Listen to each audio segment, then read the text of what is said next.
नमस्कार साथियों, मैं हूं जितेश कुमार और आज हम सबसे बड़ी खुलासा करने वाले हैं जो पाकिस्तान के तरफ से हिंदुओं को, भारत के हिंदुओं को बदनाम करने की जो सबसे बड़ी साजिश रची जा रही थी।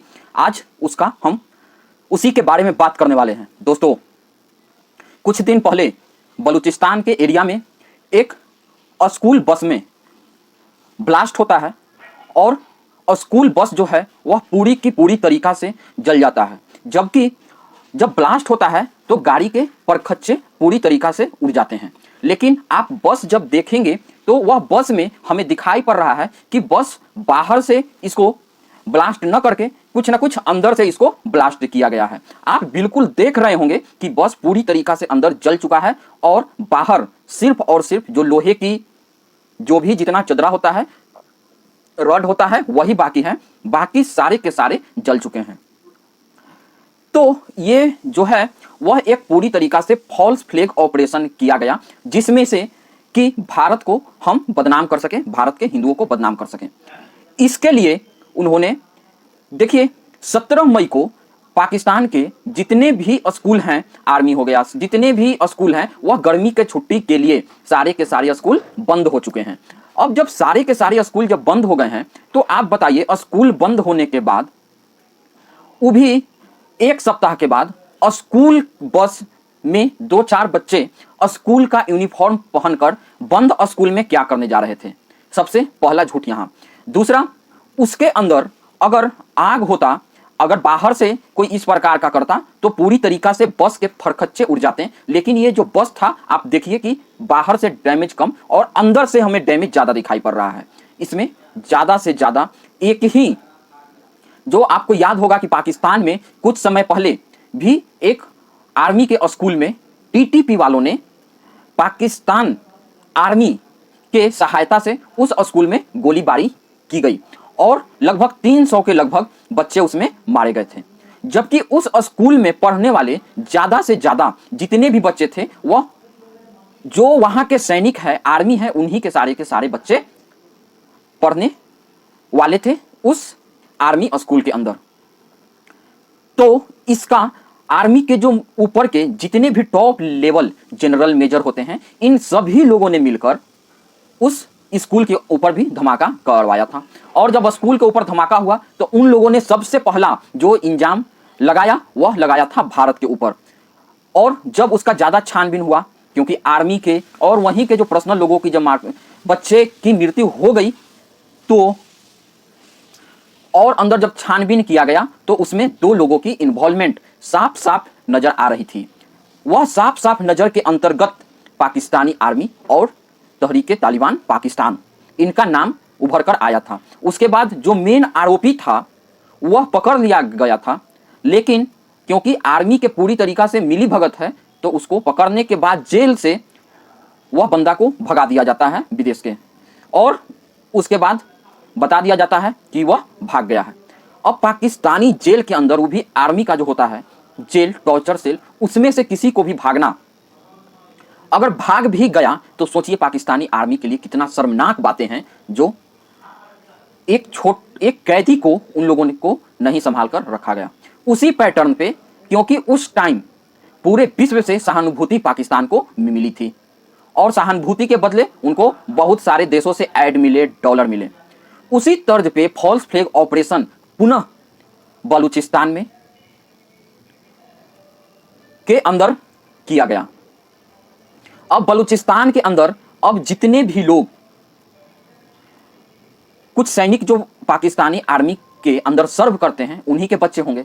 तो बलूचिस्तान के लोगों को, ऐसे भी पाकिस्तान के लोगों ने ठान रखा है कि बलूचिस्तान के लोगों को पूरी उसका नस्ल को ही खत्म कर देंगे और उसकी जितने भी मिनरल्स हैं, जमीन है और जितने भी चीजें हैं उस पर वह कब्जा कर लेना चाहते हैं। लेकिन इसके लिए इन लोगों ने इतना घटिया मानसिकता के साथ छोटे छोटे से बच्चों को भरकर, उन सभी बच्चों को का कातिल आज भी पाकिस्तानी आर्मी है। दूसरी तरफ खैबर पख्तूनख्वा जो अफगानिस्तान के बॉर्डर पे है, वहां पे भी कुछ दिन पहले ही ड्रोन हमला करके छोटे छोटे बच्चे बच्चियों को लगभग 100 और उसमें और भी परिवार थे। इन लोगों ने ड्रोन के द्वारा हमला करके उन सभी लोगों को मौत के घाट उतार दिया। अब आप खुद सोचिए ये कितनी गलत मानसिकता है। इनके छोटे छोटे बच्चों से पता नहीं क्या दुश्मनी है कि जो इतना अत्याचार पाकिस्तान के लोग छोटे छोटे बच्चों के ऊपर करते हैं। आज का जो वहां का पाकिस्तानी जो आर्मी चीफ है आसिम मुनीर, वह खुद मदरसा से पढ़ाई किया है और उसका कुछ न कुछ झलक आपको पूरी तरीका से दिखाई पड़ेगा। आसिम मुनीर का बाप एक पाकिस्तान के अंदर मदरसा चलाता था। अगर पाकिस्तान के अंदर मदरसा का नाम आ रहा है तो उसमें सोच लीजिए कि वहां पर पढ़ाई कम और बच्चाबाजी बहुत ज्यादा होता है। तो इसका जो बाप था आसिम मुनीर का, वह जिंदगी भर बच्चाबाजी करते रहा मदरसा के अंदर, और उसी मदरसा के अंदर ये भी आसिम मुनीर खुद को अपना पढ़ाई लिखाई किया है और शौक वहीं से आसिम मुनीर को भी बच्चाबाजी का लगा हुआ है। आप इसी बच्चाबाजी का नतीजा कुछ दिन पहले पाकिस्तान के अंदर जो इमरान खान के साथ जेल के अंदर आसिम मुनीर और इनके सहयोगियों ने मिलकर अंजाम दिया, यह जग जाहिर हो गई। जब पाकिस्तान के प्रधानमंत्री लोग कहते हैं कि सुरक्षित नहीं है, उसके साथ भी कुछ अप्राकृतिक हो सकता है, तो यह बात हम लोगों को सोचना बिल्कुल ही गलत है, क्योंकि यह पाकिस्तान के बात नहीं है। वह जड़ों में ही, पाकिस्तान के जड़ों में ही, जहां से बच्चा जब मदरसा में जाता है छोटी छोटी उम्र में, उसके साथ ही शुरुआत हो जाती है। तो जब जड़ ही पूरी तरीका से खराब होगा तो आप यह कैसे उम्मीद कर सकते हैं कि जब वह बच्चा बड़ा हो जाएगा तो उसके जड़ से ये चीजें खत्म हो जाएंगी। तो ये गलतफहमी सिर्फ हम लोगों ने पाल रखी है कि वहां बड़े लोगों के साथ होता है। नहीं, वहां का फाउंडेशन ही खराब है। इसी कारण से ऊपर के लेवल पे हमें दिखाई पड़ता है। दूसरी बात, आप ये भी बात जानते होंगे कि भीख मांगने में पाकिस्तान, झूठ बोलने में पाकिस्तान, दो नंबरी करने में पाकिस्तान सबसे विश्व में अभी टॉप लेवल पे है। ये आखिर कहीं तो कहीं इसका फाउंडेशन रखा जाता होगा। जी हाँ, ये सारे के सारे फाउंडेशन उसी मदरसा के अंदर रखा जाता है, क्योंकि इसी मदरसा से पूरा बेहयाई का जितना भी चीज है, उन सभी बेहयाई को, मर्यादाओं को तोड़ दिया जाता है और इसी प्रकार का चीज वहां पे दिखाई पड़ता है। वहां के लोगों का सरेआम मानना है कि इज्जत आने जाने वाली चीज है, इससे हमें कोई फर्क नहीं पड़ता है। शर्मिंदगी उसी को महसूस होती है जिसके अंदर शर्मिंदगी बचा हुआ हो या जितना फील होता हो। तो पाकिस्तानी खुल के कहते हैं कि हमारे अंदर शर्मिंदगी बिल्कुल भी बची हुई ही नहीं है, क्योंकि हम लोगों ने शर्मिंदगी को फील करना छोड़ दिया है। ये पाकिस्तान के आम लोगों का समझिए मोटो है। जब बलूचिस्तान, खैबर पख्तूनख्वा में ड्रोन के द्वारा ऑपरेशन किया गया, ये ऑपरेशन क्यों किया गया? क्योंकि जब ऑपरेशन सिंदूर हो रहा था तो उसमें भारत ने भी बहुत सारे ड्रोन हमले किए थे। तो वहां के लोगों को, वहां के आवाम को, क्योंकि बाहर के मीडिया तो उनके यहाँ टोटल पूरी तरीका से बंद है, तो जब बाहर की मीडिया बंद है तो जितना प्रोपेगेंडा चलाना है वह अपने मीडिया को पूरी तरीका से कंट्रोल करके, और जो पाकिस्तान के तरफ से जो आदेश आता है वही पाकिस्तान की मीडिया, मेन स्ट्रीम मीडिया दिन भर चलाती रहती है। तो साफ साफ कहा जाने लगा कि यह भारत के तरफ से ड्रोन हमला किया गया और इतने सारे बच्चों को मार दिया गया।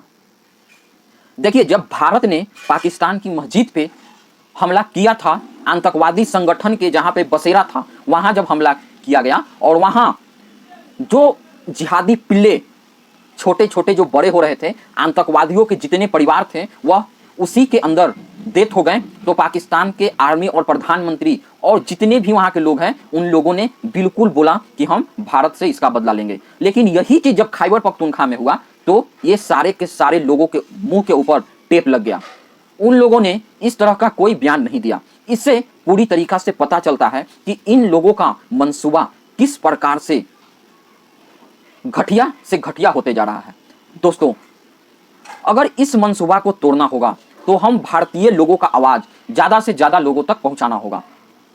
ताकि इन जैसे लोगों को ज़्यादा से ज़्यादा सबक सिखाया जा सके। अपने लोगों को जागरूक करने की आवश्यकता है। अपने लोगों को सही दुश्मन पहचान पाने की उनको आवश्यकता है कि मेरा असली दुश्मन कौन है। जिस दिन आप अपने असली दुश्मन को पहचान लीजिएगा तो भारत के वीर योद्धाओं, हर नौजवान की इतनी अंदर ताकत है कि वह भारत के अंदर अगर वह अपने बैकयार्ड से आतंकवादी भेजते हैं या यहाँ पर जो भी स्लीपर सेल उन लोगों ने प्लांट कर रखा है, तो हमें अपनी आंख कान सारे खोल के रखना होगा। और हमें इस प्रकार के कुछ भी हमको सेंसिटिव लगता है तो हम जल्दी से जल्दी पुलिस प्रशासन के पास अपना इंफॉर्मेशन पहुंचा सकते हैं। इसीलिए मैं बोलता हूं दोस्तों कि ज़्यादा से ज़्यादा हमारे चैनल को सब्सक्राइब कीजिए, लाइक कीजिए और शेयर कीजिए। अब देखिए, इतने सारे छोटे छोटे मासूम बच्चों को मारने के बाद आसिम मुनीर आज पाकिस्तान का जो सुपर बॉस बना हुआ है, वह खुद को फील्ड मार्शल से नवाजा गया है। अब आप बोलेंगे कि फील्ड मार्शल से नवाजा गया, ये तो वहां के प्रधानमंत्री ने नवाजा है। नहीं, एक क्लिप वायरल हो रही है जिसमें उनको नवाजने से पहले ही पाकिस्तान के आर्मी चीफ आसिम मुनीर खुद 5 स्टार लगाकर अपना एक जो मीटिंग है उसको अटेंड कर रहे हैं। इसके बाद वहां के प्रधानमंत्री शहबाज शरीफ अनाउंस करते हैं कि हम इनको फील्ड मार्शल के तरीका से नवाज रहे हैं। काहे को फील्ड मार्शल से नवाज रहे हो भाई? तेरा बाप रात दिन मदरसा का मौलवी था और मदरसा के अंदर बच्चाबाजी के अलावा कुछ तुम सीख नहीं पाए। दूसरी बात, जो तुमने बालूचिस्तान के अंदर छोटे छोटे बच्चों को मारा, उसके लिए खुद को फील्ड मार्शल से नवाज रहे हो। खैबर पख्तूनख्वा के अंदर ड्रोन हमले करके अपने ही नागरिकों को, छोटे छोटे बच्चे बच्चियों को, मासूम को तुमने मारा, इसके लिए तुम फील्ड मार्शल से खुद को नवाज रहे हो। या भारत से तुमने पूरी तरीका से युद्ध हार गए, इसके लिए तुम फील्ड मार्शल से नवाज रहे हो। दोस्तों, अब एक साइड से और हम समझने की कोशिश करते हैं कि क्यों नवाजा गया है। देखिए, अभी दो लोगों के अंदर बहुत ही टफ कंपटीशन चल रहा है कि ज्यादा से ज्यादा आसिम मुनीर, जो अभी पाकिस्तान का सुपरमैन बना हुआ है, जो मेन है वही पाकिस्तान को चलाता है, उसी के इशारे से प्रधानमंत्री मुख्यमंत्री चुने जाते हैं। तो आसिम मुनीर को खुश करने के लिए ये सारे के सारे तिकड़मबाजी किया जा रहा है। आप पूछिएगा ये कैसे? चलिए मैं आपको बताता हूं। देखिए, अभी पाकिस्तान के जो पंजाब प्रांत के चीफ मिनिस्टर किसको बनाया गया है? नवाज शरीफ को के बेटी को, मरियम नवाज को, और नवाज शरीफ के भाई को प्रधानमंत्री पाकिस्तान का बनाया गया है।